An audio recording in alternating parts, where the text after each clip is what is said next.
여러분 안녕하십니까? 12월 17일 뉴스A 라이브 시작합니다. 네, 먼저 뉴스의 라이브 팀이 뽑은 주요 뉴스 정리해드립니다. 윤석열 대통령이 곧 2차 개각을 단행할 걸로 알려진 가운데 한동훈 법무부 장관이 국민의힘 비상대책위원장 후보로 급부상하고 있습니다. 다만 총선 공천 이해관계 때문에 한동훈 장관이 비대위원장에 적합한지를 두고는 친윤계와 비윤계 간의 온도 차이가 극명합니다. 국민의힘에서 중진 불출마와 당대표 사퇴로 쇄신 바람이 불자 민주당도 비명계를 중심으로 86세대와 중진들의 용퇴와 이재명 대표 불출마를 요구하는 목소리가 분출되고 있습니다. 신당 창당에 속도를 내고 있는 이낙연 전 대표도 합류 의사를 밝힌 현역 의원들이 나오지 않는 데다 당내 반대 여론도 만만치 않아 고심이 깊어지고 있습니다. 아동 성범죄자 조두순이 야간 외출 제한 명령을 어기고 집을 나섰다가 적발돼 40여 분 만에 귀가한 사실이 드러났습니다. 서울 도심 경복궁 담벼락에서 길이가 44m나 되는 스프레이 낙서가 발견돼 경찰이 용의자를 추적 중입니다.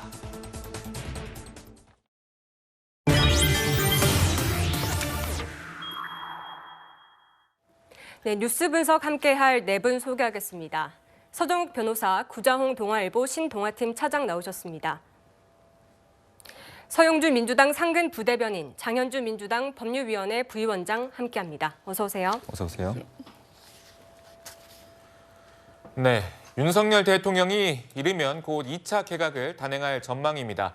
2차 개각 명단에 국민의힘 비대위원장설이 불거지고 있는 한동훈 장관이 포함될지 가장 관심이 주목되고 있는데요.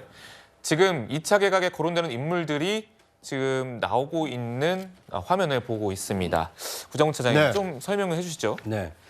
지금 윤석열 대통령이 이제 지금 출범한 지 1년 반 정도 됐기 때문에 이제 2차 개각을 좀 할 예정인데요. 가장 주목되는 것은 한동훈 법무부 장관이 과연 법무부 장관직에서 내려오고 국민의힘의 비대위원장을 할 것이냐, 이게 지금 관심의 초점이 되고 있습니다. 네. 왜냐하면 국민의힘의 경우에는 김기현 대표가 이 자진 사퇴를 했기 때문에 당 대표 거리를 어떻게든지 새로운 그 인물을 내세워서 추스려야 되는 상황입니다. 그러니까 총선도 지금 넉 달 정도밖에 남지 않았기 때문에 지금 당과 대통령실 어떻게 하면 그 화학적 결합을 만들어서 총선 승리 분위기를 만들 것이냐, 거기에 대한 적임자가 한동훈 법무부 장관이다, 이렇게 얘기하는 국민의힘 인사들이 상당수 있기 때문에 네. 그 같은 요구를 용산에서 이 윤석열 대통령이 수용을 할지 오늘 개각 내용에 대해서 상당히 좀 결과가 주목이 되는 상황입니다. 네, 하지만 연일 국민의힘에선 한동훈 장관이 비대위원장으로 적합하다 아니다를 두고 말들이 많습니다. 어떤 목소리들이 있는지 먼저 들어보시죠. 의견이 모아진다 이런 분위기는 아닌 거예요? 뭐 팽팽하게 나오더라고요. 한동훈 장관에 대해서 부정적인 의견도 많이 나왔다고 생각해요. 아이고 뭐 긍정 부정 다 뭐 있는 거죠. 뭐 한동훈 장관이 맞네. 반대 의견이 많았다고 그러던데 어떤 식의 찬반이? 참신하고 뭐 지지도 높으니까 하자. 아직 검증이 안 됐다. 뭐 이런 거지. 어느 쪽으로 좀 쏠리는 것 같아요. 비슷비슷한데 찬반이. 의원님은 어떻게 생각하세요? 아 나는 뭐 원희룡 장관 얘기는 좀 어떤 게 나왔어요? 원장은 이름 별로 안 나오네. 비대위원장 윤곽은 언제쯤 잡힐 것 같으세요? 뭐 이번 주에 결정이 되겠죠. 나는 솔직히 뭐 누가 돼도 다 괜찮아. 지금 거론된 사람. 네, 이 사실 이 한 장관이 비대위원장으로 이제 조금 추대될 것이다 이런 관측들이 많았는데 찬반이 확실하게 갈렸다는 걸 보면 이 의원들의 중론은 확실히 모아지진 않은 것 같습니다. 여러 가지 이제 그 경론이 벌어지고 있는데 아마 이제 친윤계 대세는 한동훈 외에는 이제 대안이 없다. 그러면서 이제 그 왜 한동훈인가? 네. 이러면 이제 그 선거판의 프레임을 확 뒤집어놔야 됩니다. 무슨 말이냐면 내년 총선이 윤석열 대통령에 대한 중간평가, 네. 이런 이제 프레임으로 가면 쉽지 않은 선거다. 그러면 프레임을 어떻게 바꾸느냐? 과연 우리의 미래 권력이 한동훈이냐 이재명이냐? 조선 제일검 한동훈이냐? 아니면 이제 그 가장 많은 혐의로 조사받고 있는 범죄 피의자 및 피고인 이재명이냐? 이걸 선택해라. 우리 미래를. 이렇게 판을 확 뒤집어 놓으려면 역시 한동훈밖에 없다. 이게 첫째 이유고요. 네. 그다음에 두 번째, 여론이 압도적입니다. 예를 들어 이제 원희룡 장관이나 뭐 다른 분들이 거론되고 있지만 지금 이제 한동훈 장관이 워낙 여론의 압도적인 지지기 때문에 지금 이제 그 심각한 위기 상황에서 한동훈만이 돌파할 수 있다. 이런 데 여론이 많이 이제 그 커지고 있고요. 마지막으로 이제 김한길 위원장도 거론됐지만 이분은 이제 보수의 뿌리가 약합니다. 주로 민주당에서 활동했거든요. 그래서 지금 압도적인 여론은 한동훈밖에 없다는 여론이 많은데 문제는 이제 그 비대위원장은 손에 피를 묻히는 굳은일하는 이런 게 어려운 자리입니다. 네. 한동훈 장관 입장에서도 정치에 입문하자마자 비대위원장으로서 물갈이 이걸 하는 게 상당히 부담스럽죠. 본인도 고심을 많이 하고 있을 거예요. 좀 이제 그 지켜봐야 된다. 상황은 이래 보입니다. 네, 말씀하신 대로 안 그래도 이번 총선은 정권 심판론으로 치러질 텐데 이 한 장관은 윤 대통령의 대표적인 측근이지 않습니까? 그러면 이 정권 심판론이 더 굳어질 수도 있는 거 아닙니까? 그런데 그 저는 한 장관이요. 윤석열 대통령이 아바타라고 생각 안 합니다. 네. 저는 한동훈 장관이 북한의 김주애라고 생각 안 합니다. 한동훈 장관은 검사로서 이제 동지죠. 어떻게 보면 같이 이제 그 장관으로서 일은 했지만 완전히 옛날에 뭐 YS DJ 때 그 가신들처럼 윤석열 대통령이 가신은 아니다 말이죠. 네. 저는 한동훈 장관이 되더라도 얼마든지 미래 권력으로서 윤석열 대통령과 어느 정도의 차별화돼서 본인의 정치를 할 수 있다. 이렇게 봅니다. 자기만의 정치를 할 것이다 이렇게 보시는 거군요. 네, 그러면 한동훈 장관 과연 비대위원장이 됐을 때 구원투수가 될 수 있을까를 두고서 정말 다양한 관측이 좀 나오고 있는데 여론조사를 좀 한번 같이 볼까요? 그 윤석열 대통령 지지율 여론조사인데요. 지금 미래 정치 지도자 선호도 조사를 좀 보고 계신데 이재명 대표와 한동훈 장관 그리고 홍준표 대구시장 순으로 지금 이렇게 연결되고 있습니다. 지금 어쨌거나 서영주 부대변인께 질문을 드리도록 할게요. 지금 뭐 한동훈 장관에 대해서 지금 뭐 지지율 대통령 지금 지지율이 나오고 있는데 잘못하고 있다가 62%입니다. 이런 상황 속에서 한동훈 장관이 구원투수 나설 것이라는 관측이 나오고 있는데 반면에 민주당이 봤을 때는 한동훈 장관의 한계가 좀 확장성의 한계가 좀 있다 이렇게 좀 볼 수 있을 것 같아요. 아니 민주당이 보는 게 아니라 국민들이 보는 거예요. 그렇습니까? 네, 네. 그럼요. 정확하게 좀 객관적 시각을 가지고 있는 분들은 국민의힘 내에서도 그렇게 보고 있는 겁니다. 그러니까 국민의힘은 충신들 말을 들어야지 간신들 말을 들어서 여기까지 온 거라 저는 그렇게 판단하고요. 네. 예를 들어서 그런 거예요. 왜 국민들이 강서구 보궐선거에서 그런 참패를 안겨줬느냐. 그거는 김태우 후보가 못 나서도 아니에요. 그것도 당연히 못 났겠지만. 예를 들면 윤석열 대통령의 독주, 오만, 그냥 국민의 어떤 심정을 갖고 있는지 공감 능력 없네 라고 판단한 겁니다. 그런데 그거를 막을 힘도 국민의힘이 없네. 당정관계 자체가 매번 용산에 끌려다니네. 이렇게 해서 어떻게 국정운영이 제대로 되겠어? 라는 메시지를 던졌어요. 근데 거기에 대해서 국민의힘은 혁신위를 통해서 이거를 바꾸겠다고 노력을 했는데 뭡니까? 결국에는 혁신위도 망가지고 김기현 대표도 쫓겨나고 결국엔 돌아온다는 게 한동훈 장관입니다. 한동훈 장관은 그냥 한성열 해도 돼요. 윤석열 대통령하고 일심동체예요 거의. 그렇게 보면 되는 것인데 결국에는 이 국민들은 윤석열 정부의 반성과 여러 가지 겸한 국정기조의 어떤 기조의 변화를 요구를 했는데 다시 한동훈 장관을 국민의힘의 비대위로 보내서 결국에는 더 가열차게 윤심이 국민의힘을 장악한다. 그리고 지금 국정지지도 보니까 61%면 심각한 문제입니다. 윤석열 대통령의 간판으로 선거를 총선을 치르겠다? 당연히 국민의힘에서는 이거는 수도권 필패지요. 그런 카드에 대해서는 당연히 우려 소리가 아주 객관적이라고 생각합니다. 네, 지금 윤석열 대통령 지지율이 62% 부정평가가 나오고 있는데 그렇다면 비대위원장을 새로 한동훈 장관으로 좀 내세운다 하더라도 이 윤석열 대통령 지지율과 당 지지율이 연동해서 총선 결과가 나올까요? 좀 어떻게 보세요? 이게 뭐냐면 이 한동훈 장관 자체는요. 국민들 머릿속에 객관화를 할 수가 없어요. 윤석열 대통령과 한동훈 장관을 떼낼 수 있습니까? 지금 이 자리에 있는 모든 분들 부인할 수 있습니까? 못하잖아요. 그러니까 그냥 한동훈 장관의 태생부터 소통령이라고 했었고요. 네. 그다음에 2년이 지나는 윤석열 정부 내내 윤석열 대통령의 복심 그리고 윤석열 대통령의 모든 국정기조를 뒷받침하는 스타 장관입니다. 부인할 수 없는 거 아닙니까? 그렇기 때문에 지금 개인의 인기도가 19%까지 쭉 올라간 거예요. 네. 그걸 누린 것이죠. 하지만 선거는 다른 문제입니다. 본인이 법무부 장관으로서 어떤 여러 가지의 국민적인 관심도는 누릴 수 있으나 국민의힘의 전체 총선을 이끌어가야 될 비대위원장으로 온다? 이거는 결단을 해야 돼요. 예, 아니요. 이런 문제가 있는데 여기에 있어서 본인이 윤석열 대통령의 뜻을 거스려서 본인이 살기 위한 결단을 할 수 있을까? 그 자체도 본인한테 부담이 될 거 아니에요? 그리고 국민들은 봤을 때는 아 절대 그렇게 할 수 없을 텐데. 그리고 저도 개인적으로는 절대 한동훈 장관이 윤석열 대통령과 별개로 국민의힘의 비대위를 수도권 위기를 돌파하기 위한 어떤 혁신과 국정주의 변화를 요구하는 그런 자리로서의 역할을 할 수 없을 것이다 라는 측면에서는 또 윤석열 대통령의 용산에 끌려다니는 국민의힘 총선에 승리할 수 없는 그런 리스크가 높아지고 있다. 그런 말씀 드리는 겁니다. 네. 네, 이런 논란에도 불구하고 윤심은 왜 한동훈 장관에게 쏠리고 있다 이렇게 보십니까? 네. 소영주 부대변인이 저렇게 한동훈 불가론을 얘기하는 거 보니까 네. 상당히 좀 강력한 이 라이벌 의식이 좀 있는 것 같긴 합니다. 그만큼 뭐 대중성은 어느 정도 이제 검증이 됐고요. 정치력이 과연 이제 따라갈 수 있느냐 이거에 대한 퀘스천 마크가 남아 있는 상황이긴 합니다. 지금 뭐 윤석열 대통령뿐만 아니라 국민의힘 지도부도 그렇고 어떻게 하면 이 내년 4월 총선에서 여당이 승리할 수 있는 기반을 만들 것이냐 이거에 대한 관심과 고심이 굉장히 큰 상황입니다.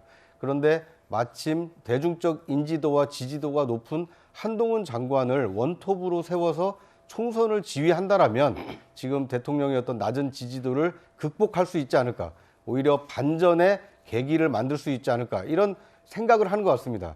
그런데 저는 이제 그것은 뭐 여권의 이제 선택에 남아 있는 것이고요. 대통령의 선택 그리고 내일 이 국민의힘 의원총회에서 어떻게 결정하느냐 그리고 한동훈 장관 본인이 그런 어떻게 보면 자칫하면 독배가 될 수도 있는 그런 위험한 이 비대위원장이라는 자리를 수용할 것인가 이 세 가지 삼박자가 맞아 떨어져야 한동훈 비대위원장이 출범하는 것이기 때문에 좀 더 시간을 가지고 지켜볼 필요가 있지 않나 하는 생각이 듭니다. 네, 말씀하신 대로 이 국민의힘과 이 용산 대통령실의 의중도 중요하겠지만 제일 중요한 건 한 장관 본인의 의중일 텐데 이 비대위원장직 만약에 추대된다면 수락할 거라고 보십니까? 네. 저는 한동훈 장관의 성정으로 봤을 때는 자신의 어떤 유불리를 떠나서 이 국민의힘 또는 여권 그리고 나아가서는 대한민국의 어떤 국정 정치를 바로잡는데 내 한 몸 던지는 것이 필요하겠다. 이런 헌신과 희생을 결단할 가능성은 있다고 보여집니다.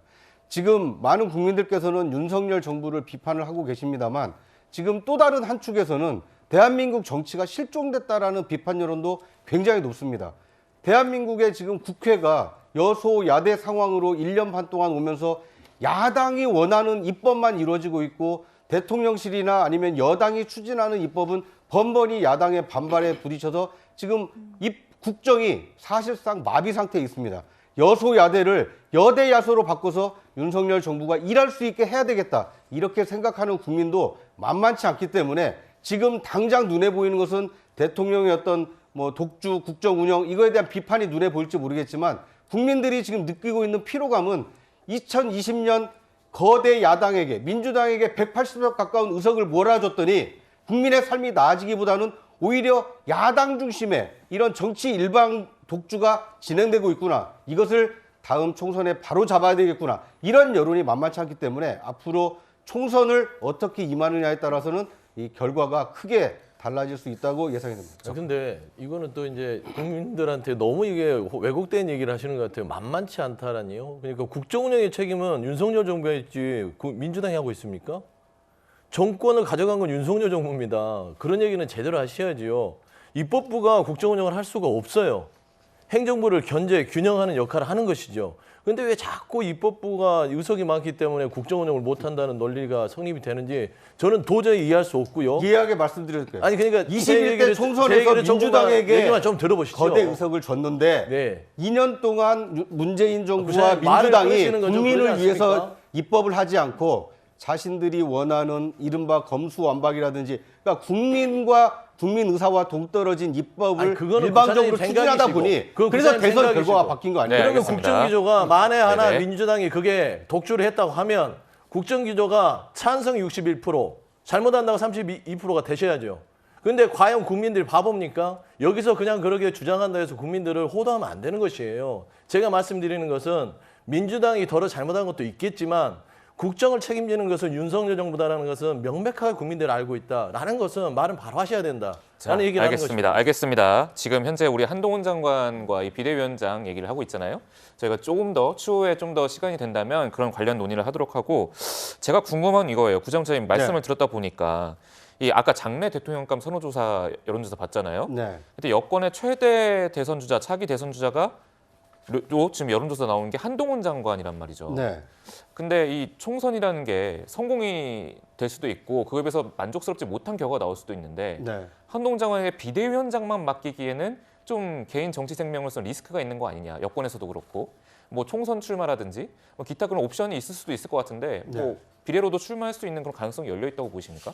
저는 이제 비대위원장으로 만약에 추대가 된다라면 한동훈 장관으로서는 상당히 정치적 입지는 높아질 수 있습니다만 정치적 기회의 문은 좀 닫힐 가능성도 있습니다. 네. 왜냐하면 자신의 어떤 국회의원 배지를 안정적으로 하기 위해서 뭐 서울 강남에 공천을 받는다든지 또는 비례의 앞순번을 받는다.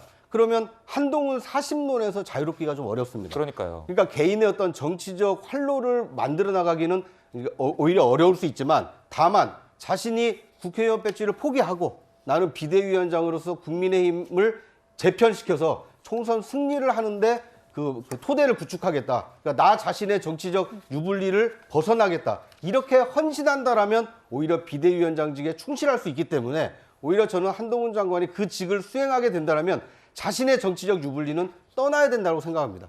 만약에 자신의 어떤 국회의원 배지를 지키겠다라고 비대위원장이 나선다라면 그 비대위원장이 지시하는 것이 통용되기는 좀 어렵거든요. 예를 들면 이 영남 중진의 어떤 그 험지 출마라든지 불출마 요구 비대위원장이 할 수 있겠습니까? 자신은 국회의원 배지를 확실하게 하면서 남에게는 국회의원 배지를 반납하거나 아니면 어려운 데 가라 이렇게 요구할 수 없기 때문에 비대위원장 수락은 곧 정치인 한동훈의 미래가 어두워질 수 있지만 지금 당장 위기에 처한 여권, 국민의힘의 총선 승리 가능성을 높여야 된다. 이런 결단 없이는 이 비대위원장을 맡는 것은 상당히 위험한 선택이 될 수 있다. 이렇게 말씀드릴 수 있을 것 같습니다.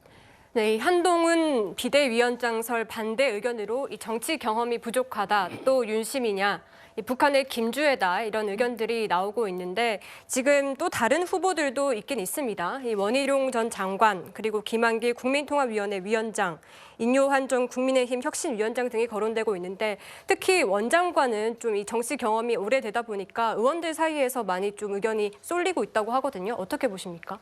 뭐 정치 경험은 이제 그 장점이기도 하지만 단점이기도 합니다. 오히려 이제 한동훈 장관처럼 신인이 완전하게 기존의 정치판을 뒤집어라 이런 데 요구가 많아요. 네. 지금 이제 그 원 장관이 안정감은 있죠. 근데 이 판을 완전히 뒤집기에는 파괴력이 좀 약합니다. 그래서 저는 한동훈 장관이 이제 그 적임자라 보이고요. 여기서 중요한 게 좀 저는 구자홍 차장님과 좀 다른 게 한동훈 장관이 비대위원장을 하더라도 안정적으로 배지를 줘야 됩니다. 이거는 희생의 문제가 아니에요. 네. 오랫동안 영남에서 기득권 누리 이런 분들은 희생해야 되지만 한동훈 장관은 처음 입문하는 신인입니다. 근데 배지가 없으면 힘을 아무래도 이게 많이 못 받아요. 저는 오히려 한동훈 위원장이 비대위원장이 되면 안정적인 번호의 비례 순번으로 배지를 달게 해주든지 아니면 이게 좀 더 안전한 지역 본인의 고향 텃밭 강남이라든지 이런 데 공천을 해주는 게 맞다. 이 생각이 들고요. 아마 한동훈 장관은 수락을 할지 안 할지는 몇 가지 조건을 대통령과 이제 담판을 지어야 되겠죠. 제가 보기에 한 3가지 문제가 있을 것 같아요. 첫째는 이제 김건희 특검법이나 50억 특검법에 대해서 한동훈 장관이 어떻게 대처하겠다. 이게 아마 조율이 돼야 될 겁니다. 그다음에 두 번째는 공천의 물갈이를 한동훈이 내 소신껏 어떻게 하겠다. 이것도 이게 어느 정도는 양해가 돼야 됩니다. 마지막으로 한동훈 장관 개인의 어떤 게 진로와 관련해서 아까 조금 전에 말한 제가 뺐지. 이거는 게 어떻게 양해될지 이런 게 한동훈 장관이 본인 요구 조건이나 이런 게 어느 정도 담판이 될 때 수락하지 않을까 이래 보입니다. 네, 아까 말씀하신 대로 이제 한 장관이 비대위원장으로 와서 어느 정도 물갈이가 되고 그 지역에 한 장관을 비롯한 이 용산 신인들이 그 자리에 가게 되면 이 정부에 대한 비판이 좀 높아질 수 있지 않을까요? 아마 이제 그 인요한 혁신위 안을 잘 보시면 네. 용산 출신도 어떠한 게 특혜도 없다. 네. 그냥 낙하산처럼 내리꽂는 건 없을 겁니다. 아마 이제 용산 출신도 처절하게 경선을 통해서 경쟁력이 검증된 사람은 배지를 달 수 있지만 저는 무조건 이게 특혜로 내리꽂는 특히 뭐 검사들을 내리꽂는 이거는 괴담에 불과하다 이래 봅니다. 네. 네, 알겠습니다. 반면에 이준석 전 대표가요. 국민의힘 비대위원장 거론되는 인물들, 그러니까 원희룡 장관, 한동훈 장관, 김한길 위원장까지 이런 사람들에 대해서 이런 평가를 했습니다.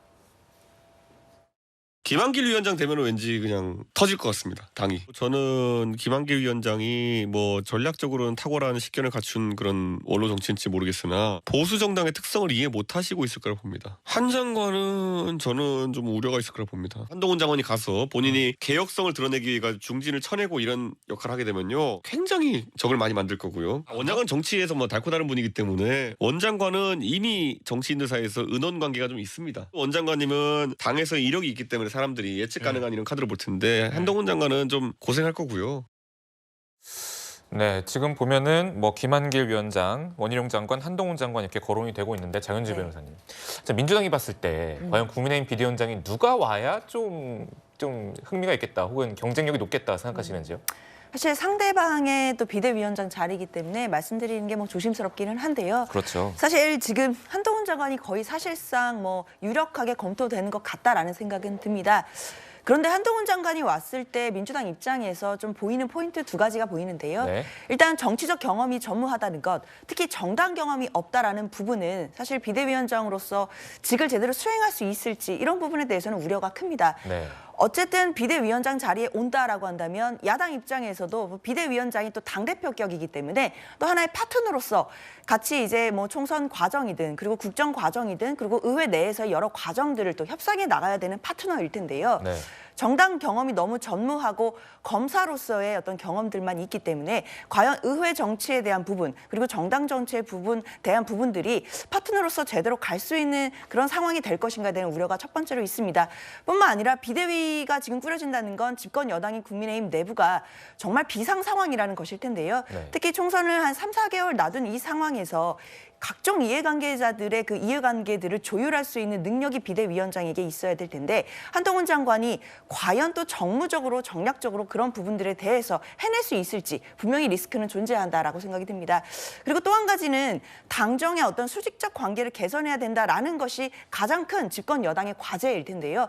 한동훈 장관이 들어와서 과연 윤 대통령에게 쓴소리를 할 수 있을지 오히려 이 수직적 관계가 더 나아가서는 종속적 관계가 되는 것은 아닌지에 대해서 우려가 있기 때문에 한동훈 장관이 비대위원장으로 유력하게 검토는 되고 있지만 사실 비대위원장으로서 당의 위기를 극복해 나갈 수 있을지에 대해서는 좀 의문이 든다 이렇게 말씀드리겠습니다. 네, 아무래도 이 김기현 의원 같은 경우에는 정부 초반에 강력한 윤심을 얻고 대표직을 맡게 됐었었는데 네. 이번에는 비대위원장직을 두고 의원들의 의견이 갈리고 있거든요. 그러다 보니까 이 여의도에서는 이제 이 대통령실, 용산의 힘이 조금씩 빠지는 것 아니냐 이런 얘기도 나오고 있는데 이런 분위기 어떻게 해석을 해야 될까요? 네. 그러니까 지금 뭐 용산 대통령실뿐만 아니라 국민의힘으로서는 이게 총체적 위기 상황입니다. 그러니까 지금 앞으로 남아있는 대통령 임기만 놓고 보면 3년하고도 한 4개월 가까이 남아 있습니다. 그러니까 끌고 나가야 되는 어떤 국정 동력을 확보할 필요가 있는데 지금 대통령을 지지하는 여론보다는 지금 부정적으로 보는 여론이 높기 때문에 내년 총선을 계기로 해서 어떻게든지 낮아진 국정 동력을 끌어올려야 되겠다. 이런 절체절명의 위기는 좀 공감대가 형성이 돼 있어 보입니다.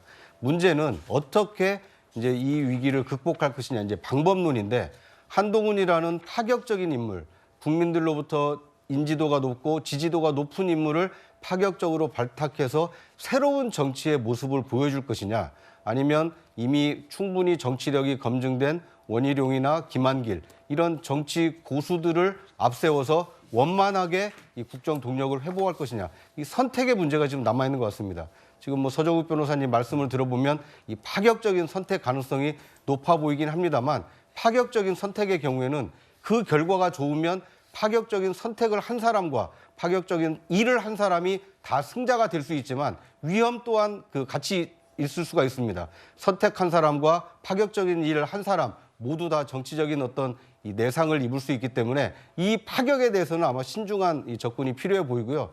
지금 뭐 총선이 4개월도 안 남았다 이렇게 얘기하시는 분도 있지만 따지고 보면 총선까지는 상당히 긴 시간이 남아 있습니다. 그리고 지금 새해 예산안도 아직 국회에서 통과가 안 되고 있습니다. 또 12월 28일이면 이 대장동 50억 특검과 김건희 여사에 대한 특검법이 처리가 될 가능성이 큽니다. 정치적으로 보면 여야 간의 치열한 공방이 예정이 돼 있는 상황입니다. 여기에서 어떤 비대위원장을 선출하느냐가 과연 내년 4월 총선까지 이어질 수 있느냐, 아니면 이 새해 예산안과 특검 국면에 새 비대위원장이 정치적으로 굉장히 고립될 수 있느냐, 이런 여러 가지 정무적 판단을 할 필요가 있기 때문에 용산 대통령실뿐만 아니라 내일 국민의힘 의원총회에서도 이 다양한 의견을 바탕으로 해서 이 신중한 검토가 필요하지 않을까 하는 생각이 듭니다. 네, 내일 뭐 연석회를 열어서 이제 비대위원장 후보군에 대한 점검과 논의를 좀 한다고 하는데, 지금 뭐 보면은 당내 친윤계라고 불리는 주류들은 한동훈 장관에 대해서 찬성하는 입장을 강하게 내비치고 있고, 근데 비주류라고 하는 비윤계 사이에서는 반대하는 입장을 좀 내비치고 있단 말이에요. 이게 자칫하면 이게 길어지면 좀 리스크가 될 만한 게, 이게 공천에 따른 이해관계를 계속 계산하는 그런 모양새로 비춰질까 봐. 어쨌거나 이게 계속되면 역효과이지 않을까요? 좀 어떻게 보세요? 좀 냉정하게 평가할 필요는 있는 것 같아요. 제가 국민의힘에 좀 조언을 드리면, 평가가 아니라 수도권 위기론을 과연 국민의힘이 지금 탈피를 했는지 판단하고 있는지 모르겠습니다. 김기현 체계에서요. 근데 아직까지는 수도권 위기를 탈피하지 못한 것 같아요. 그랬을 때 국민들, 특히 수도권에서 요구하는 것은 뭐냐면요. 네. 국민의힘이 윤석열 대통령에 끌려다니지 말라는 메시지거든요. 그러면은 중요한 거는 비대위원장의 자리는 지금 거론되는 사람은 다 윤석열 대통령과 가까운 사람입니다. 네. 근데 과연 이게 또 그중에 누가 오든지 간에 윤석열 대통령과 고리를 못 끊으면 수도권 위기를 탈피할 수가 없어요. 저는 그런 의미에서 지금 반대파들은 그 얘기를 하는 것입니다. 조금 윤석열 대통령에게 좀 각을 세울 수 있고 국민의힘 자율대로 수도권 위기를 돌파할 수 있는 비대위원장을 원한다. 라는 것이기 때문에 아마 한동훈 장관을 반대하는 것 같고요. 두 번째 말씀드리면은 수도권 위기론을 탈파하기 위해서는 정말 이 윤석열 대통령과 별로 이렇게 각이 서 있는, 차라리 이뇨한 혁신위원장이 차라리 나아요. 왜냐하면 관련성이 적으니까요. 네. 근데 이제 그런 부분들에서 이제 한동훈 장관을 반대한 파들은 그런 주장을 할 수 있고, 예를 들면 이런 기현상이 있을 수 있다고 저는 봐요. 이번 총선에서요, 윤석열 대통령과 사진 찍는 국민의힘 후보들 많이 없을 겁니다. 네. 아마 현수막에는 한동훈 장관이 옆에 서 있을 수도 있어요. 그런 기현상이 벌어질 수 있기 때문에 지금 국민의힘이 세워야 될 비대위원장은요, 윤석열 대통령과 거리가 먼 사람을 세우는 것들이 수도권 위기를 돌파할 수 있는 어떤 해법이다라는 좀 조언을 드리고 싶습니다. 네. 총선은 이제 전쟁입니다. 근데 우리 서영주 대변인님은 민주당 출마자예요. 이분이 국민의힘한테 조언하는 게 이게 조언이 되겠습니까? 저는 그래 안 봅니다. 이번에 비대위원장은 철저하게 윤석열 대통령과 모든 게 통하는 한 몸이 될 수 있는, 원팀이 될 수 있는, 눈빛만 봐도 아는 이심전심, 이런 분이 되는 게 맞는 거예요. 이번 총선은 크게 두 가지를 했잖아요. 윤석열 대통령의 중간평가, 그다음에 미래 권력을 누구한테 맡길 것인가. 그 점에서 저는 차별화가 지금 임기 1년 반 됐습니다. 아직 임기 말이 아니에요. 근데 윤 대통령과 차별화되는 사람으로 비대위원장 한다? 그러면 이게 내부에서 분열, 계속 그 밖에 갈등밖에 안 나올 거 아닙니까? 저는 그래서 이게 오히려 한동훈 장관이나 이런 분들이, 원희룡 장관이나 이런 분들이 대통령과 호흡을 장관으로서 맞춰왔잖아요. 이런 분이 저는 적임자다. 이게 아마 보수의 일반적 정서입니다. 아니, 지지머린 조언을 하면 좀 들으셔야지, 지지머린 조언을 못 들으니까 지금 이렇게 망하는 거예요. 그런 말씀을 드립니다. 예, 확실히 지금 여권에서는 한동훈 비대위원장설이 힘을 얻고 있는 것으로 보이는데, 이 한 장관을 반대하는 의견에는 국민의힘이 용산 이중되냐, 이 비대위원장이 누가 되든 대통령이 먼저 변해야 한다, 이런 목소리도 있습니다. 직접 들어보시죠. 여권의 정치 작동의 시스템의 변화가 좀 있어야지 비대위원장도 활동할 수 있지 않을까, 이런 생각을 합니다. 당정 관계의 재정립 같은 것이 좀 전제되어야지 이번 비대위를 구성을 하든지 앞으로 당의 지도 체제를 확립하는 데 있어서 훨씬 효과적이지 않을까. 비대위원장의 스피커가 좀 커야지 되지 않을까. 한마디로 존재감이 있는 분이 비대위원장을 하는 것이 맞다.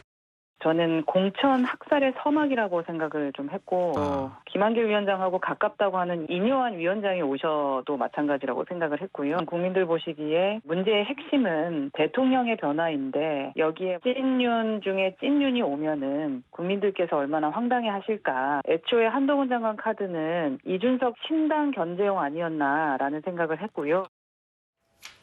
네, 이번 선거가 이 총선이 이 출범 이후 2년 만에 거의 치러지다 보니까 아까 말씀하신 대로 정권 심판론으로 치러질 수밖에 없는데, 네. 지금 이 이번에 이 총선이 이 심판론으로 치러지게 되면 앞으로 어떻게 되는 건지. 네. 그러니까 지금 국민의힘으로서는 윤석열 대통령에 대한 어떤 정권 심판론을 막는 것이 가장 급선무입니다. 그러니까 그렇기 때문에 한동훈 카드를 꺼내는 것이 과연 그 정권 심판론을 피해갈 수 있느냐 아니면 오히려 정권 심판론을 더 키우느냐 이런 우려의 목소리가 당내에 있는 것도 사실입니다. 그러다 보니까 이제 다양한 후보군을 놓고 누가 더 좋을 것이냐 이런 이 고민을 하고 있는데요. 방금 뭐 서정욱 변호사님 말씀처럼 어떻게 보면 윤석열 정부가 책임 있게 국정을 끌고 나가기 위해서는 이 보완제라고 할 수 있는 한동훈 장관이 차라리 비대위원장을 맡아서 원팀 원보이스로 내년 총선을 힘있게 돌파해 나가자. 이런 논리가 지금 상당히 설득력을 얻어가고 있는 것으로 보입니다. 내일 이제 의원총회 연석회의에서 어떻게 결정할지 지켜봐야 되겠습니다만 한 장관이 만약 비대위원장이 된다는 것은 지금까지 해왔던 대로 윤석열 스타일대로 또 한동훈 스타일대로 총선까지 좀 정면 돌파를 하겠다. 이렇게 해석될 가능성이 좀 커 보이는 상황입니다. 네, 한 가지만 더 여쭤보면 그렇다면 이제 대통령실은 좀 어떤 변화를 보여줘야 된다고 보십니까? 저는 오히려 한동훈 장관을 비대위원장으로 내세운다는 것은 초록이 동색이다. 이 얘기를 피할 가능성이 굉장히 크다고 보여집니다. 왜냐하면 윤석열 대통령의 말을 잘 듣는 비대위원장이 아니라 한동훈 스타일대로 새로운 어떤 정치의 모습을 보여줄 가능성이 굉장히 크다고 봅니다. 그것 중에 하나가 대표적인 것이 이 특검법에 대한 거부권을 요청할 것이냐 아니면 거부권을 행사하지 않도록 오히려 만류할 것이냐 이것이 1차 관문이 될 가능성이 크고요. 만약 한동훈 비대위원장이 공천을 주도한다라면 이른바 친윤이라고 일컬어졌던 분들이 오히려 험지나 또는 불출마를 종용받을 가능성도 굉장히 크다고 보여집니다. 한동훈 장관은 지금까지 검사로서도 그렇고 법무부 장관으로서도 그렇고 좌고우면하지 않고 본인이 생각했을 때 국가와 국민에게 필요하다라고 생각하는 것을 용기 있게 얘기해왔던 대표적인 국무위원입니다. 그런 그 연장선상에서 국민의힘을 어떤 비대위원장으로 이끈다라면 윤석열 정부와 자연스럽게 윤석열 스타일과 한동훈 스타일은 조금씩 다르구나 이것을 느낄 수 있기 때문에 한 장관이 만약 비대위원장을 맡고 한동훈 스타일로 새로운 정치의 모습을 보인다라면 상당히 큰 파장을 몰고 올 수 있지 않을까 뭐 이런 생각을 해봤습니다. 네, 좀 이런 가운데 법무부 홈페이지에 한동훈 장관이 눈물을 흘리는 모습이 올라왔습니다. 그 영상 보고 오시겠습니다. 법안 발의해 주셔서 진심으로 감사드립니다. 몇 개월간 굉장히 위로받았습니다.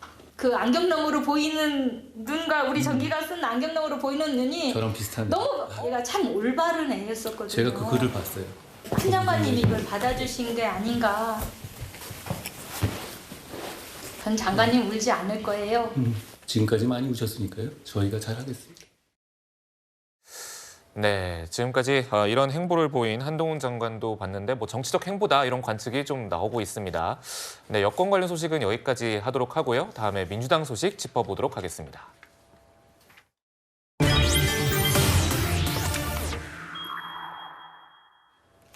네, 민주당에서도 내년 총선을 앞두고 전열을 가다듬는 모습인데요. 비주류에서는 다른 목소리가 터져나오고 있습니다. 우리는 우리 당대표의 무죄를 믿고 싶지만 많은 국민은 의구심을 가지고 있습니다. 당대표부터 지도부 그리고 586 중진들 각자 기득권을 내려놓는 선당 후사를 결단해야 합니다. 당대표가 선당 후사하는 통합비대위로 가야 합니다. 이재명 대표께 간곡하게 호소합니다. 한 발만 물러서 주시기 바랍니다. 네, 그럼 국민의힘에서는 이제 어쨌거나 김기현 대표가 사표를 내고 사퇴를 했고 장윤재 변호사님, 뭐 일단 민주당에서도 이제 뭔가 쇄신의 목소리가 조금씩 나와야 된다. 근데 그래서 통합 비대위로 가야 된다 이런 주장인 것 같거든요. 좀 어떻게 보셨어요? 사실 민주당 내부에서 또 혁신과 쇄신을 해야 된다라는 부분에 대한 또 구성원들의 공감대는 거의 일치하는 것 같습니다. 그래서 나름대로의 시간표대로 좀 혁신과 쇄신에 대해서 조금씩 노력을 하고 있다라고 평가를 할 수 있을 것 같은데요. 네. 물론 지금 국민의힘의 상황이 급변하고 있기 때문에 상대적으로 민주당이 이러다가 혁신의 경쟁에서 밀리는 것이 아니냐라는 또 조급함도 한편에선 보이긴 합니다.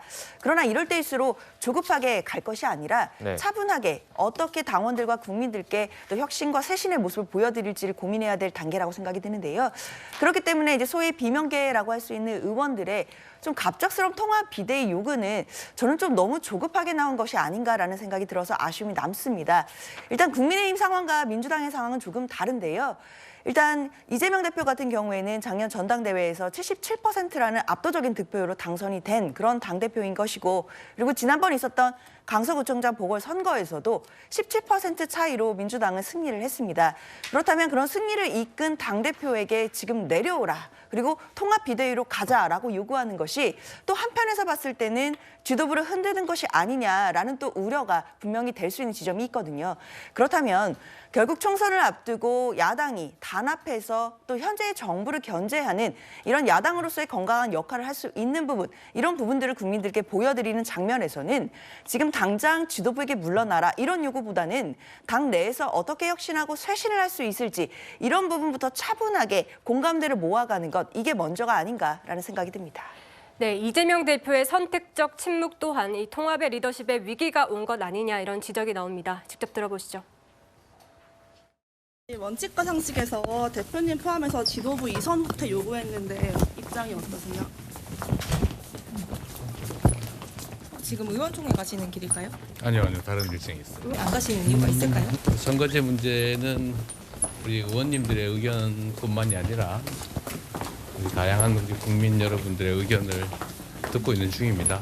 혹시 험지 출마에 대해서 어떻게 생각하시나요?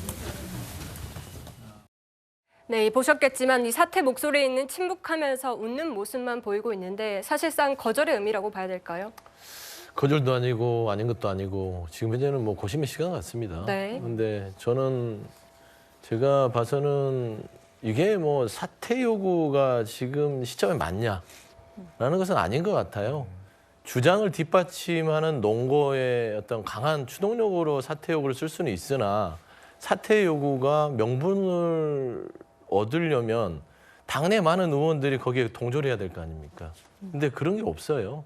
그러니까 본인들이 주장하는 바에 대해서는 충분히 이해가 됩니다. 그러니까 이 당내에서 솔직히 이재명 지도부가 100% 다 잘한다고 할 수는 없지 않겠어요? 네. 근데 그런 부분에서 당의 전체적인 부분에서 빈자리 부분을 이렇게 채워나라라고 당내에서 소수파가 주장을 한다는 것은 당연히 그거를 받아서 지도부가 받아들여야겠지만 이재명 대표를 사퇴하라? 조금 뜬금없다. 좀 그렇기 때문에 이재명 대표가 뭐라고 할 말이 없는 것이죠. 네. 네, 그렇군요. 지금 뭐 현재 지금 초선 의원들이 주로 민주당에서는 불출마를 선언을 했었죠. 네. 뭐 이탄희 의원, 오영환 의원, 홍성국 의원, 강민정 의원 모두 초선 의원들인데 네. 그에 비해서 이재명 대표가 너무 험지 출마 선언이라든지 이런 거취 문제에 대해서 얘기를 하는 것에 상당히 좀 말을 아끼고 있다 이런 비판이 좀 있는 것 같긴 해요.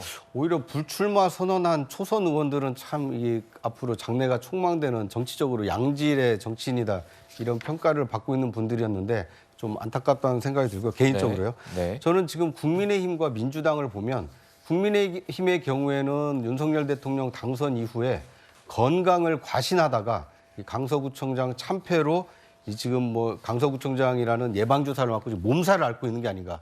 그래서 혁신을 통해서 다시 건강해져야 된다. 어떻게 하면 건강해질 것인가. 비대위원장을 누구로 세워야 다시 건강해질 것인가. 이런 고민을 하고 있다라면 민주당의 경우에는 사법 리스크라는 지금 만성병에 빠져가지고 혁신의 기회를 지금 놓치고 있는 것 같습니다. 지금 민주당이 그 생각을 해야 되는 것은 2020년 21대 총선에서 거대 의석을 몰아줬던 국민이 왜 2년 만에 정권을 교체했을까? 이거에 대한 자성이 아직도 없습니다. 당시 대선 패배했던 당대표가 다시 그 대선 후보가 지금 당대표를 맡고 있습니다. 그러면서 다시 이 뭐 정권을 심판하겠다고 얘기를 하고 있습니다. 오히려 국민은 이 21대 총선에 대한 이 국민 뜻을 배반한 민주당 거대 의석에 대해서 이 야당을 심판할 가능성도 있기 때문에 오히려 사법 리스크를 하루빨리 극복하고 어떻게 하면 민주당이 국민이 원하는 정당으로 탈바꿈할 것인가. 혁신 경쟁을 먼저 해도 부족할 판에 오히려 혁신이 지연되고 있거나 또는 혁신이 안 되고 있는 민주당의 상황이 오히려 내년 총선에는 더 어려운 길로 들어설 수도 있다. 뭐 이런 경각심을 가져야 될 때가 아닌가 하는 생각이 듭니다. 네, 지금 민주당에서는 6선의 박병석 의원 그리고 지금 4선의 우상호 의원 등이 불출마할 것이다 이런 얘기가 나오고 있는데요, 변호사님. 네. 다른 주류 의원들 중에서 불출마하거나 험지 출마할 가능성에 대해서는 어떻게 보십니까? 뭐 아직까지는 뭐 그런 움직임은 없지만요. 지금 현재까지 민주당 6명의 의원이 불출마 선언을 했습니다. 네. 뭐 최근에 있었던 이탄희 의원까지 포함을 해서인데요. 추후에 어떤 또 의원들이 또는 뭐 중진 의원들이 뭐 험지 출마라든지 뭐 불출마의 어떤 그런 물결을 이어가게 될지의 여부에 대해서는 모든 가능성이 열려 있다 이렇게 말씀드려야겠습니다. 아직은 지금 총선을 한 4개월 정도 앞둔 상황이고 아직까지 뭐 공천이라든지 이런 지금 시스템이 본격적으로 돌입했다고 보기는 어렵거든요. 일단 공관위도 내년 1월에 구성이 될 예정이기 때문에 그렇다고 한다면 앞으로의 과정이라든지 뭐 내년 새해 초에 들어가서 또 이제 의원들끼리 결단하는 그런 가능성도 있기 때문에 일단 지금 단계에서는 뭐 불출마라든지 험지 출마가 뭐 당장 있겠다 이런 것보다는 앞으로 얼마든지 총선 과정에서 이런 모든 가능성이 열려 있다. 그것 자체가 또 민주당의 또 쇄신과 또 혁신 안에서 또 한 줄기로 갈 수 있겠다라는 생각은 듭니다. 총선 계획단에 계시니까 자연질 변호사께 하나만 더 질문 드릴게요. 지금 뭐 박지원 전 국정원장, 정동현 전 장관, 그리고 천정배 전 장관, 올드보이들이 이번에 잇따라 출마 의사를 밝혔습니다. 네. 새로워지자라고 하는 당의 방침과는 달리 올드보이들이 귀환한다. 이런 거 어떻게 좀 정리할지 상당히 숙제일 것 같은데요. 일단 이른바 올드보이 논란이 될 텐데요. 일단 네. 당사자분들은 올드보이로 규정되는 것조차 좀 불쾌하시는 것 같더라고요. 그렇군요. 뭐 그렇다 하더라도 일단 언론 보도상 또 올드보이로 볼 수 있는 분들이 다시 귀환하셔서 다시 또 총선에 도전하는 모습은 또 한편으로는 당원들과 국민들께 또 민주당이 새롭게 나아가지 못하고 젊어지지 못하는 거 아니야 라는 생각을 들 수 있게 한다는 점에서는 우려되는 지점이 분명히 있습니다. 네. 다만 저는 사실은 이제 모든 공천 과정에서 중요한 것은 역할론이라고 생각이 드는데요. 지금 또 한편에서는 뭐 586 뭐 운동권 세력에 대해서 퇴진을 해야 된다 이렇게 이야기를 하고 있지만 네. 저는 단순히 뭐 586이다 또는 이제 올드보이다 이런 것 때문에 퇴진해야 된다라는 것보다는 그분들이 과연 역할을 제대로 했나 이것 자체에서 보는 것이 본질이라고 생각이 듭니다. 네. 젊다고 해서 초선이라고 해서 반드시 역할을 잘했다 이렇게 볼 수는 없는 것이거든요. 그럼 결국 뭐 초선이든 아니면 중진이든 또는 올드보이든 본인의 역할을 그동안 잘 해왔는지 그리고 앞으로 미래에도 그 역할을 제대로 할 수 있을 것인지에 대해서 당원들과 국민들의 심판을 받아야 하는 것이지 그냥 단순히 어떻게 분류된다는 것만으로 또 혁신이나 쇄신의 대상이 된다 이렇게 된다라고 한다면 또 그 내부에서의 여러 가지 반발이 있을 수 있기 때문에 결국 본질은 당 내에서의 역할이겠다 이렇게 생각을 합니다. 네, 민주당이 2차 검증 적격 판정자 95명의 명단을 발표했는데 이 대표 측은 공천 논란이 일자 번복을 했습니다. 이 과거 학생 운동 시절 민간인 고문치사 사건으로 실형을 받은 정희찬 특보가 포함돼 있었는데요. 지금 이 정희찬 특보가 이 대표 측근인 거죠? 그렇죠. 특보니까 네. 이거는 이제 두 가지 저는 결정적인 잘못이 있는 게요. 네. 첫째, 이분이 통과됐다는 게 잘못이에요. 저도 방송에서 이분 특보될 때부터 여러 번 제가 언급하면서 비판한 적이 있습니다. 이분이 한총련 산하의 남총련 조선대 총학시장 할 때 바로 이제 고문 사건이 터진 거죠. 네. 그래서 이제 2심에서 5년 받았지 않습니까? 그러니까 일반인인 이종건 씨를 지금 경찰 프락치로 보고 당시 고문을 했었다는 거죠. 이게 인터넷에 이름만 치면 상세하게 수많은 기사가 나옵니다. 네. 이게 검증 통과됐다는 게 첫째 잘못이고 두 번째, 근데 그 다음이 더 큰 문제예요. 그러면 여론이 안 좋아서 이게 번복하면 국민 앞에 석고대죄하고 잘못했습니다. 이래야지. 이걸 업무상 실수한 겁니다. 이게 말이 됩니까?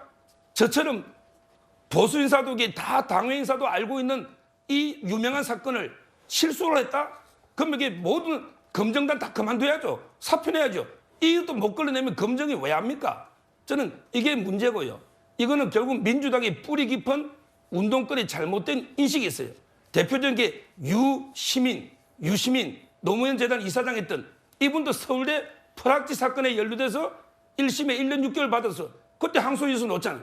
근데 그 이후에 유시민은 완전히 진보 진영의 거의 영웅처럼 떠받들고 있지 않습니까? 네. 민간인을 때리폈잖아요. 그때 치사는 아니지만 치상이었거든요.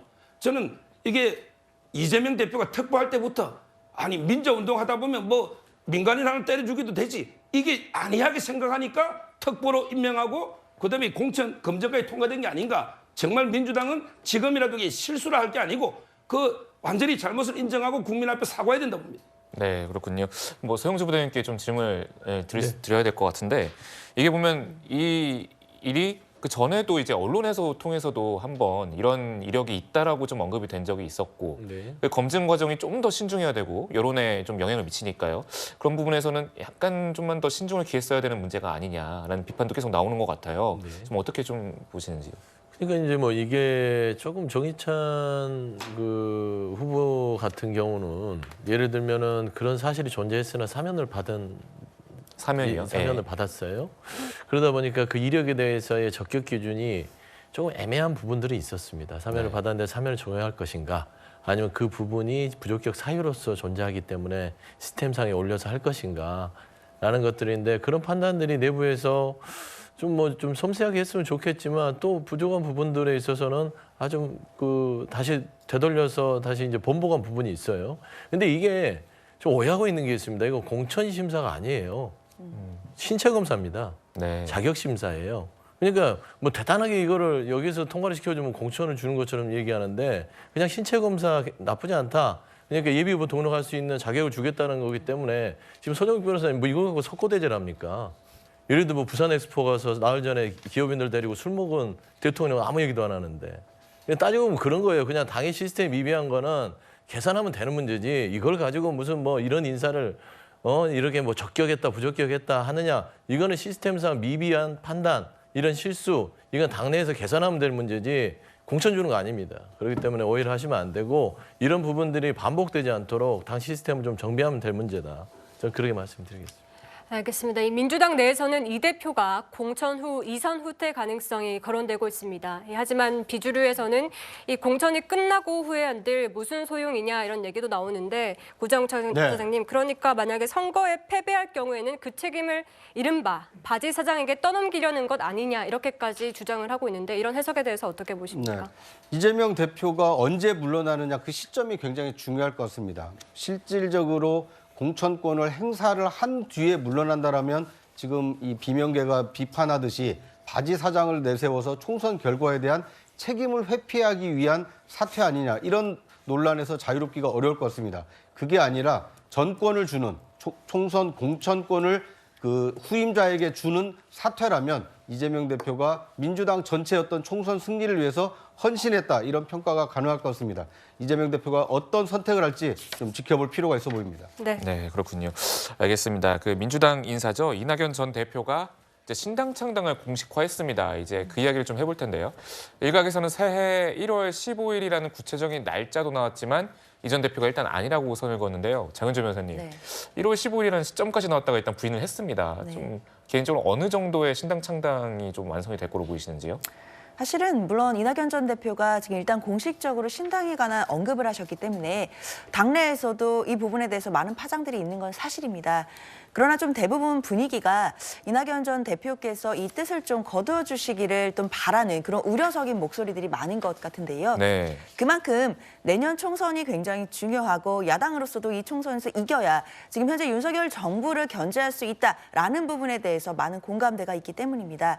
그렇기 때문에 일단 이낙연 전 대표가 또 신당을 창당한다라는 것 자체가 당내에서는 좀 분열의 시발점이 되는 것이 아니겠느냐라는 우려가 분명히 존재하는데요. 그렇기 때문에 이낙연 전 대표로서도 지금까지 걸어오신 어떤 정치적인 여정을 보았을 때 아직까지는 신당 창당보다는 당 내에서 이 당을 어떻게 개혁하고 변화시켜서 또 내년 총선에서 승리하는 방안을 또 대책을 내놓는 방향 그런 방향으로 이낙연 전 대표가 자신의 정치적인 또 그런 입장이라든지 견해를 낼 가능성도 아직은 살아있다라고 생각이 듭니다. 그렇기 때문에 일단 내년을 돼봐야 알겠지만 아직까지는 신당 창당의 가능성보다는 당 내부에서의 단합의 길로 가실 가능성이 더 높기 때문에 일단 그런 부분에 대해서 당 내에서 많은 이야기들이 있는 것으로 알고 있습니다. 네, 이 신당 창당 움직임이 보이면 누구든 따라 나서기 마련인데 사실 이번엔 그렇지가 않습니다. 이 당내에서는 오히려 성토가 터져나오고 있습니다. 민주당 당대표와 민주정부의 총리까지 역임하신 이낙연 전 대표께서 신당 창당을 선언했습니다. 참담함을 금할 수 없습니다. 함께했던 민주당과 그 지지자들에 대한 최소한의 정치적 도리를 지켜주십시오. 신당 창당 선언을 철회해 주실 것을 촉구합니다. 네, 사실상 이 이낙연 전 대표에게 신당 창당 선언을 철회해달라 이런 주장으로 보이기도 하지만 또 한편으로는 민주당 의원들에게 그 당으로는 가지 말라 이렇게 경고하는 것으로 읽히기도 하더라고요. 그렇습니다. 그러니까 뭐 두 가지를 다 노린 저런 그 기자회견 아닌가 싶은데요. 네. 첫째는 지금 당권을 쥐고 있는 이재명 대표에게 자신은 이 신당에 반대한다는 분명한 목소리를 내세우고 있고 또 다른 한편으로는 그 이낙연 신당에 참여하거나 또는 참여하는 것을 고려하고 있는 다른 의원들에게 그렇게 하지 않았으면 좋겠다라는 이 자신의 뜻을 분명히 밝히고 있다. 뭐 이렇게 볼 수 있을 것 같은데요. 저는 이낙연 신당이 출범할지는 뭐 시간이 있으니까 지켜볼 필요가 있습니다만 과거 이 김대중 대통령이 대선에서 패배한 이후에 영국에서 유학했다가 귀국한 이후에 이 새정치국민회의를 창당해서 이듬해 치러진 1996년 총선에 이 79석이라는 이 다수 의석을 확보하면서 제1야당이 되고 그리고 그 다음에 치러진 1997년 대선에 이 DJP 연대 김종필 이 당시 자민련 총재와 연합을 해서 대선에서 승리한 일이 있습니다. 아마 지금 이낙연 전 대표의 경우에는 대선 경선 패배 이후에 1년 동안 미국에서 유학을 하고 돌아와서 민주당이 이대로 가다가는 이재명 대표 특히 강성 지지층인 이 개딸 중심의 정당으로 변질이 됐구나. 이대로는 안 되겠다라는 이 판단을 한 것으로 보입니다. 이낙연 전 대표가 사석에서 이런 얘기를 했다고 합니다. 지금 민주당 그 구성원들이 스톡홀름 증후군에 좀 빠져 있는 것 같다. 스톡홀름 증후군이라는 것은 1973년에 그 스웨덴 스톡홀름에서 이 은행 강도 사건이 있었는데 네. 이 강도에게 인질로 잡혀있던 이 피해자들이 오히려 강도하고 이 동일시하는 겁니다. 그러니까 이 애둘러서 이 비유를 한 건데요. 이재명 대표가 각종 사법 리스크를 받고 있는데 정상적인 민주당 구성원이라면 사법 리스크를 가지고 있으니 일단 당대표에서 물러나라. 당을 위해서 그 선당 후사해라. 이렇게 요구하는 것이 민주당 의원들의 평소 소신이었는데 지금의 경우에는 당권을 쥐고 있고 공천권을 행사할 가능성이 높다 보니까 민주당 의원 또는 민주당 구성원들이 이재명 대표에게 입 바른 소리를 못하고 오히려 동조하거나 또는 뭐 정치적 탄압이다라고 오히려 옹위하거나 이렇게 얘기하는 것이 스톡홀름 증후군과 비슷하다 이렇게 말씀을 하셨기 때문에 아마 신당 창당은 좀 불가피한 선택이지 않을까 하는 생각이 듭니다. 네, 그런데요. 지금 이낙연 전 대표 중심의 신당 창당에 대한 여론이 좋지는 않습니다. 일단은 우호적이진 않은 것 같습니다. 왜냐하면 지금 보시는 것처럼 좋지 않게 본다라는 여론조사 결과가 46%가 나오고 있는 상황인데요. 서영주 부대변인님, 네. 뭐 이낙연 전 대표 민주당 대표까지 했던 사람인데 이 신당 창당을 한다는 여론이 이렇게 좀 기우는 이유는 뭐라고 보이시는지요? 그러니까 여러 가지 분석들이 있을 수 있는데 결국엔 정치인은요.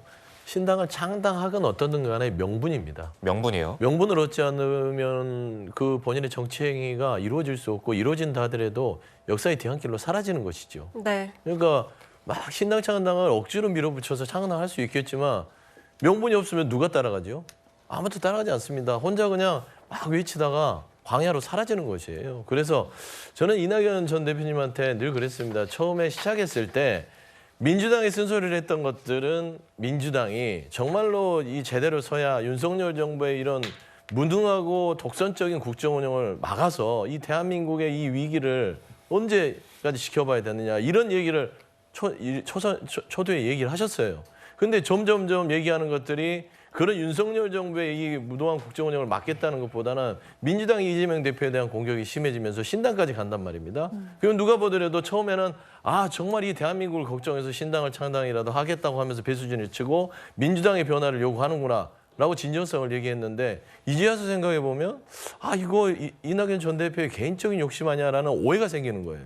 그러다 보니까 이런 여론조사에서도 그렇고요. 기본적으로 호남에 대해서는 호남의 그 기반을 가지고 움직이시는 분이라고 할 수 있을 텐데 호남에서도 반대가 엄청 심합니다. 그러니까 결국에는 본인의 목소리 톤은 높지만 명분은 저기 바닥에 있어요. 네. 그렇기 때문에 저는 지금 여기에서 멈춰야 된다라는 말씀을 드리고요. 그 처음에 시작했던 어떤 애당심과 진정성을 정말 본인의 개인적인 욕심으로 신당을 창당한다는 쪽으로 가버리면 오선 의원, 민주당 대표, 국무총리까지 지냈던 민주당과 함께했던 40년의 본인의 이 정치 역사가 한순간에 무너질 수도 있다는 점들을 다시 한번 신중하고 엄중하게 좀 생각하셨으면 좋겠다라는 말씀을 드립니다. 네, 이런 와중에 이르면 이번 주 이 대표가 김부겸, 정세균 전 총리와 회동합니다. 이 선거제 개편과 당 지도부 사퇴 요구, 그리고 이낙연 신당 창당 문제까지 난제가 산적한데요. 이 무엇보다 이낙연 신당 고립 작전 아니냐 이런 해석도 나오고 있습니다. 장은주 변호사님, 네. 지금 박지원 전 국정원장 같은 경우에는 이 대표가 이 전 대표를 만나야 된다 이런 얘기도 하고 있거든요. 이 두 사람이 좀 회동할 가능성에 대해서는 어떻게 보십니까? 뭐 당연히 만날 가능성 열려 있고요. 특히 이낙연 전 대표와 이재명 대표는 지난 7월에도 한 차례 회동을 한 바가 있습니다. 그렇기 때문에 얼마든지 만나서 본인들이 쌓였던 이야기들을 나눌 가능성 높다고 보입니다. 특히 지금 여론조사 결과 중에 좀 눈여겨봐야 될 게 더불어민주당 지지 세력들은 이낙연 전 대표의 신당에 대해서 더 부정적으로 보고 있다는 겁니다. 네. 결국에는 당원들과 또 지지자들의 시선에서는 이낙연 전 대표의 신당이 이루어진다라고 한다면 당이 분열될 것이다라는 부정적인 인식이 높은 것으로 봐야 될 텐데요. 그렇기 때문에 이낙연 전 대표도 당 내에서 해결하려고 하는 그런 정치적 결단을 보여주셔야겠지만 지도부도 당연히 이낙연 전 대표의 이야기를 또 마음을 열고 들어야 되는 자세가 또 필요해 보입니다. 그렇기 때문에 박지원 전 원장도 두 분이 만나셔야 된다 얘기를 하고 있고 당내 또 지도부에서도 두 분이 곧 회동을 하셔야 된다라는 이야기들, 움직임들 분명히 있습니다. 그 과정에서 서로 간의 메시지들이 나오고 그 과정에서 접점을 찾아갈 수 있을 것이라고 또 당원들은 모두 기대하고 있는 분위기라고 말씀드리겠습니다. 네, 알겠습니다. 지금까지 민주당 소식 좀 짚어봤습니다. 다음은 이뉴스 조아라입니다.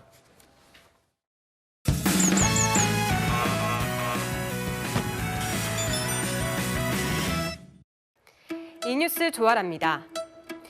지난 14일 119로 화재 신고가 들어왔습니다. 충북 청주의 음식점 천장에서 불이 났다는 신고였는데요. 119 상황실에서 영상통화로 화재 상황을 확인한 오창의 소방이가 이렇게 묻습니다. 혹시 선생님 소화기 갖고 계신 거는 없으세요? 소화기 셀프 뭐 있긴 있어요, 선생님? 소화기 한번 갖고 와보세요. 제가 보여드릴게요. 소화기를 들고 온 신고자를 진정시키며 침착하게 사용법을 안내합니다. 혹시 뽑아요, 이렇게. 뽑아서 뿌려요. 눌러. 그렇지, 뿌려요. 뿌려요. 핸드폰 놓고 뿌려요, 선생님. 잠시 뒤 불이 꺼진 걸 확인한 뒤에야 오 소방이가 안도의 미소를 짓습니다.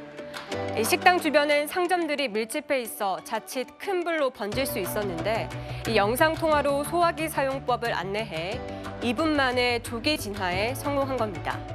24년 경력자인 오 소방이의 빠른 판단이 빛을 발했습니다.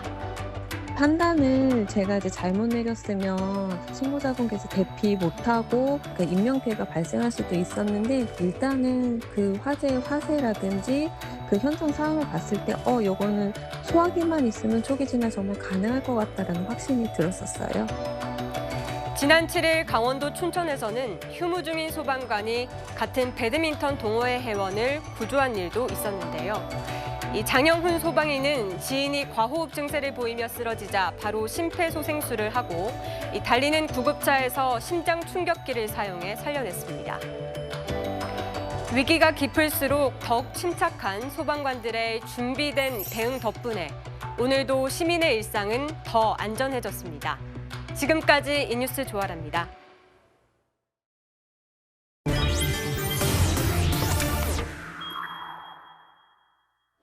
네, 사건 사고 소식 짚어보도록 하겠습니다.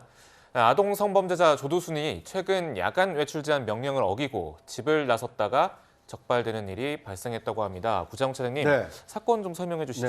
네. 이 조두순의 경우에는 이 석방되면서 특별 준수 사항을 법원에서 명령을 했습니다. 네. 이 밤 9시부터 새벽 6시까지는 심야 외출을 금지하고 이 과도한 음주도 금지하고 이 교육시설 출입도 금지하고 피해자로부터 200m 이내에서 접근하지 마라. 이런 법원의 명령이 있었습니다. 그렇군요. 그런데 이 법원의 명령을 어기고 밤 9시가 넘어서 지난 4일에 약 40분가량 주변을 배회하다가 그 경찰에게 적발이 돼서 다시 집으로 돌아간 일이 있다고 합니다. 네. 어쨌든 법원의 명령을 어긴 것이기 때문에 네. 이 법원 명령 어긴 거에 대한 추가 처벌이 불가피한 상황입니다.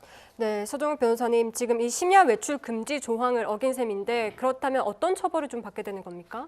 지금 이제 전자장치 부착 등에 관한 법률이 있거든요. 네.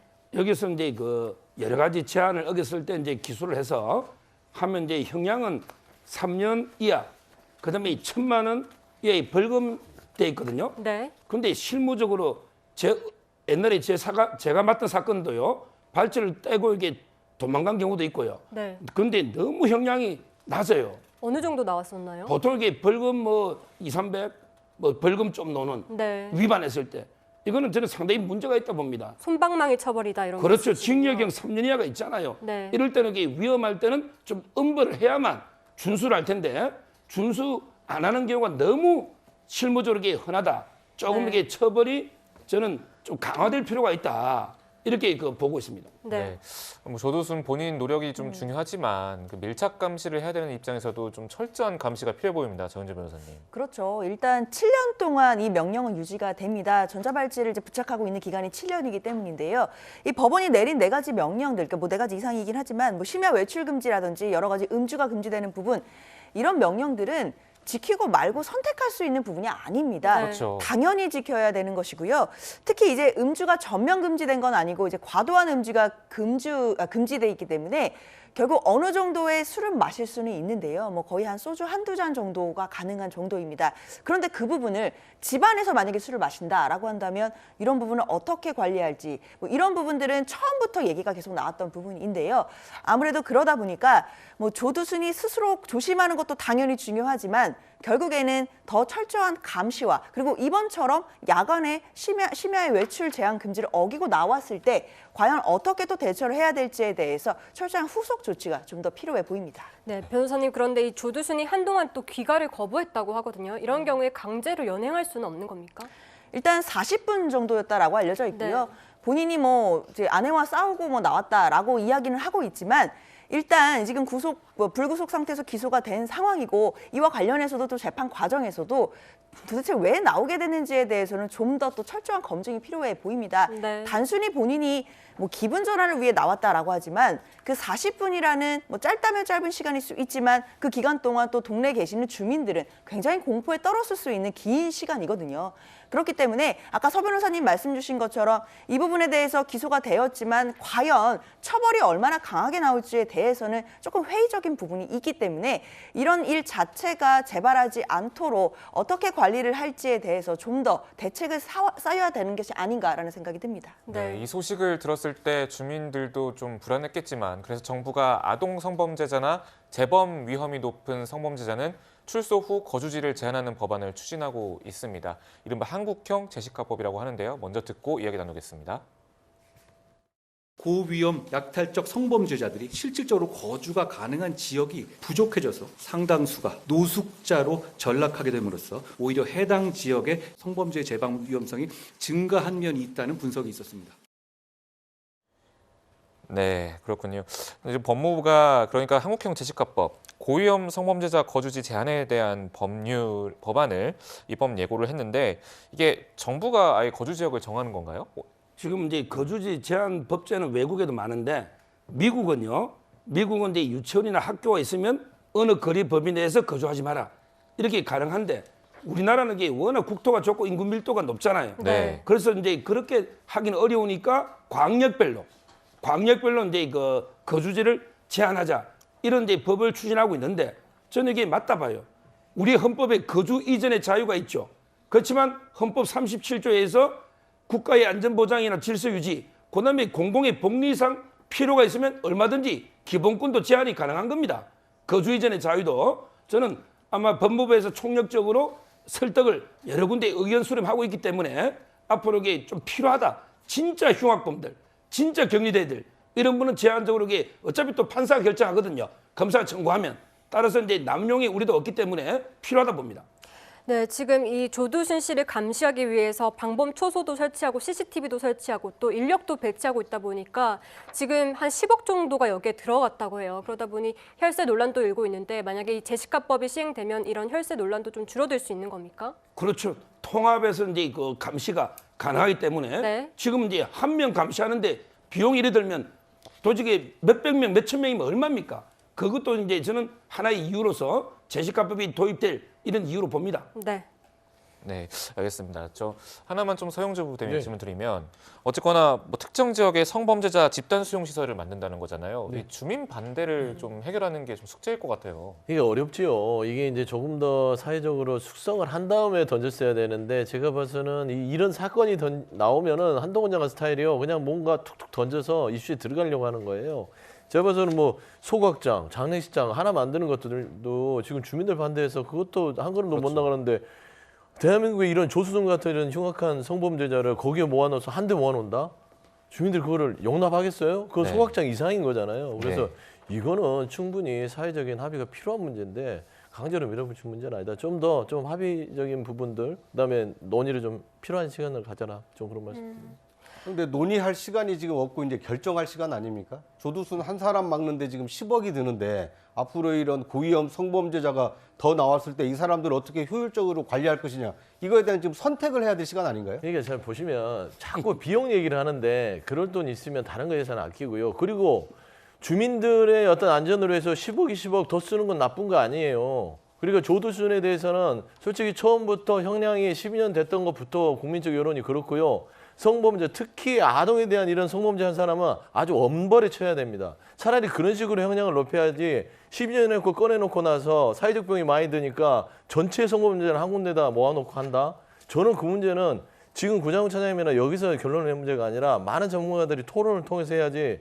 그러면 나머지 성범죄자들 굴락에 사는 주민들 그 주변에 사는 무슨 죄입니까? 그러니까 그런 토론을 거대 의석을 가지고 있는 민주당이 무슨 거대 생각 세계예요. 없습니까? 지금 정권을 운영하고 있는 행정부에서 가져와서 야당하고 만나서 얘기를 해야 돼요. 입법으로 말씀한 보완이 대로. 돼야지 이게 실현 가능한 거예요. 아니 그게 아니라 정부에서 지금 정부 입법으로 가져오면 야당에서 그걸 논의할 거 아닙니까? 그런데 한동훈 장관이 야당에 찾아오긴 합니까? 윤석열 대통령이 야당을 만나긴 합니까? 네. 장관님 그러게 너무 한쪽으로 치우쳐서 비판하시는 건 아닌 것 같아요. 네, 마지막으로 하나만 여쭤보겠습니다. 지금 국회 책임론, 정부 책임론 이렇게 갈리고 있는데 지금 만약에 민주당에서는 성범죄자에 대해서 어떤 대안을 좀 갖고 있는지 알고 계십니까? 네. 뭐 이 부분에 대해서는 사실 여야 정치 진영이 따로 없을 문제라고 저는 생각을 합니다. 특히 아동 성범죄자라든지 이런 고위험, 고위험군 성범죄자에 대해서는 재범의 위협성이 항상 있다라는 부분이 항상 두려운 존재로 그렇게 사회적으로 인식하는 그런 원인이 될 텐데요. 특히 조두순 한 사람에 대해서 지금 사회적 비용이 많이 발생하고 또 주민들께서도 많은 공포와 불안에 떨고 있다는 것도 분명한 또 사실인 것이고, 그리고 또 지금 현재도 지금 고위험 그 성범죄자들을 어떻게 관리할지에 대해서의 그 논의 자체도 또 국회에서 제대로 이루어지지 않고 있는 것도 현실입니다. 그 부분들이 국회에서 빠르게 정리돼서 조속하게 입법으로 마무리돼야 된다, 이런 말씀드리겠습니다. 네. 알겠습니다. 사건 사고 소식도 여기까지 짚어보도록 하겠습니다. 다음으로 제가 이번 주 꼭 챙겨봐야 할 뉴스를 직접 소개해드리겠습니다.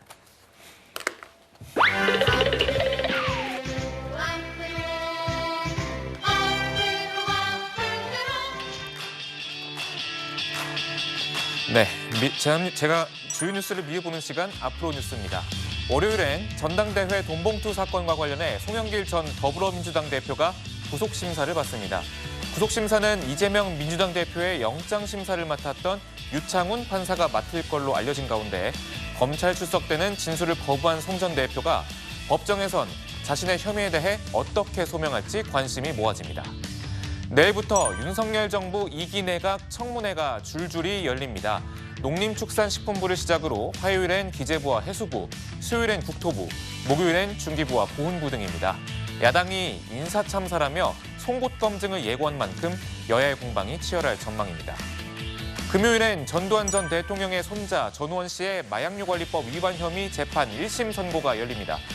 검찰은 앞서 전 씨에게 징역 3년형을 구형했는데 전 씨는 너무 큰 죄를 지었다며 반성한다고 밝힌 바 있습니다.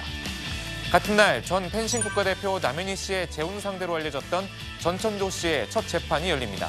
전 씨는 국내 유명 기업의 후계자 행세를 하며 주민등록증을 남성으로 위조해 27명에게 30억여 원을 뜯어낸 혐의를 받고 있습니다.